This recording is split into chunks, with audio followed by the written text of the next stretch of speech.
Kilala niyo ba ang boses na ito? Nasaan yung batang gusto ngamunin ng champion na si Master Pogi? Handa ka na ba para harapin ako sa labang ito? Ito. Iligtas mo ang sarili mo! Kahit anong mangyari, huwag mo nga hayaang mahuli ka ni Cell! Pakiusap! Ito. Walang kwenta ang sinabi mo. Hindi ko talaga masikmura na pare-pareho lang kayong mga uod kung mag-isa.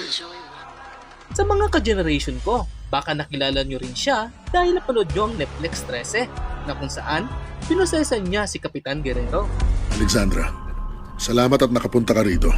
Malakas nga ang kutob kung gusto mo nga itong makita.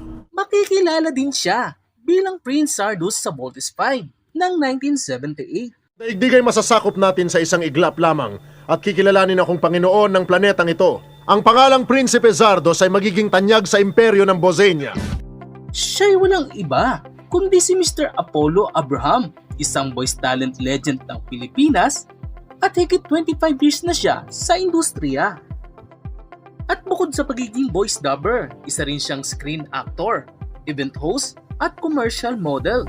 Sa video na ito ating aalamin paano nagsimula ang pagiging voice legend ng isang Apollo Abraham, lalo na sa ating mga 90s era.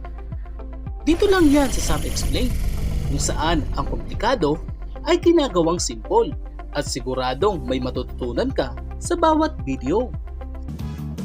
Si Apollo Abraham ay isa sa mga boses sa likod ng maraming paboritong anime ng mga Pilipino.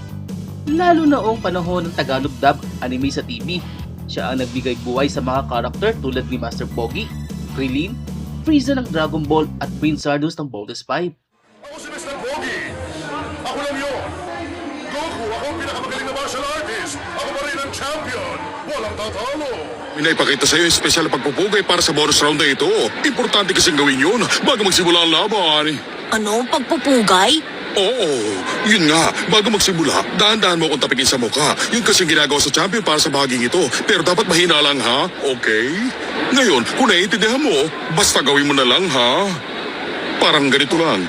Okay na yun. Ikaw pala ang tinatawag nila ang susunod. Ang tagapagligtas ng sanlibutan. Ito na ang katapusan mo. Dahil ako, si Frieza. Frieza, tatalunin kita! Walang kwenta ang sinabi mo. Hindi ko talaga masikmura na pare-pareho lang kayong mga uod kung mag-isa. Enjoy. Hindi matutupad ang nilanais mo. Tara, Goku, alis na tayo! Baka mahuli tayo dito, dali! Natatakot na ako eh! Let's go, bro! Miss Bulma, alam ko pinaghirapan mo to ng gusto. Patawad.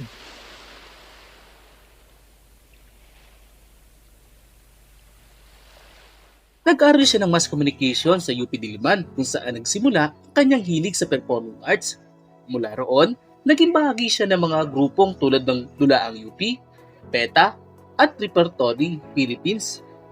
Bago pumasok sa anime dubbing si Apollo Abraham, ay nahasa muna ang kanyang boses sa voice-related na trabaho, gaya ng radio, narration, commercial, at iba pang audio recordings. Dito niya natutunan ang linaw na pagbigkas, kontrol ng emosyon, at tamang timing, mga pundasyon ng isang mahusay na voice actor. Habang sumisikat ang anime sa Pilipinas, mas naging pamilyar ang boses niya sa TV. Hindi man kilala ang pangalan, kilala ang boses. Bahagi siya ng mga anime na naging childhood memories ng marami. Ito ang panahon kung saan ang mga dubber ay mga bayani sa likod ng eksena. Habang pinapanood natin ang anime noon sa TV, di natin alam na may mga taong tulad ni Apollo Abraham na tahimik na bumubuo ng ating kabataan gamit lang ang kanilang boses.